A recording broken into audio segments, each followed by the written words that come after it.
Hey everybody, follow up from my garden walk yesterday. Gonna do a little compost walk. We've got a pretty big area here. We just expanded this a few weeks ago. We had one pile for a while, but it was getting difficult to add larger items to that. So the one in the middle here this is the finished product for the most part. And this stuff is, I mean, it's like coffee grounds for the most part, right? That's the goal. That's what we're gonna get to here. Pile on the right, we're putting some bigger stuff. We've got some sticks, some little branches, some grass clippings I'll add in there every time we cut the grass. Again, you want to keep a good mix of different types of materials and layer those organic materials as time goes on. And then for the video, here's the active pile here. Got, again, some chunks of cardboard. I got to finish tearing that up. Some fresh compost to add to it. Got pineapple top right there. Some branches and leaves cut off the tomato plants.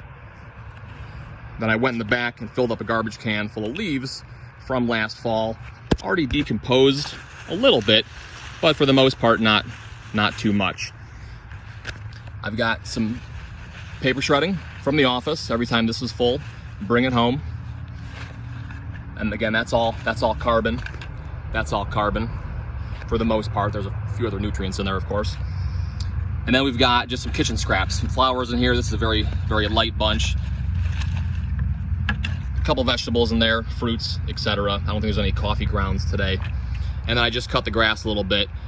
When you're adding in this much, say brown or carbon material, you're going to want to add in a lot of nitrogen as well. Just dump everything out. We'll get the pitchfork and mix this up a little bit. Paper scraps, a few trimmings from the garden. Again, you can always chop those up. They'll decompose faster if you do chop them up, but you don't have to, depending on how big your compost pile is. I'm gonna go ahead and dump all these leaves. And we've got the sides on here, so it's easier to pile up a little bit. That's what we added. I put this down for 1 second. And dump all the grass clippings on top. And there we go. And with that, I'm not even really gonna mix it up right now, let it sit for a while. One thing I will add, these piles get very hot. This probably gets around 120 degrees, especially in the summertime, probably a little hotter. So every once in a while, at least every couple days, give it a little bit of water. That's gonna help it work faster, and the faster it decomposes, quicker it breaks everything down, breaks down the leaves, breaks down all the scraps. And look how nice this is.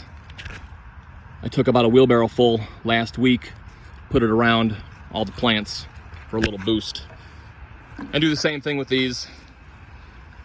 This one I don't turn too often. There's a bunch of sticks and whatnot in here. Maybe once a week I'll chop it up. Give it a little bit of water. Same over here. And same with this. This one doesn't need a lot because there's a lot of fresh green material in here.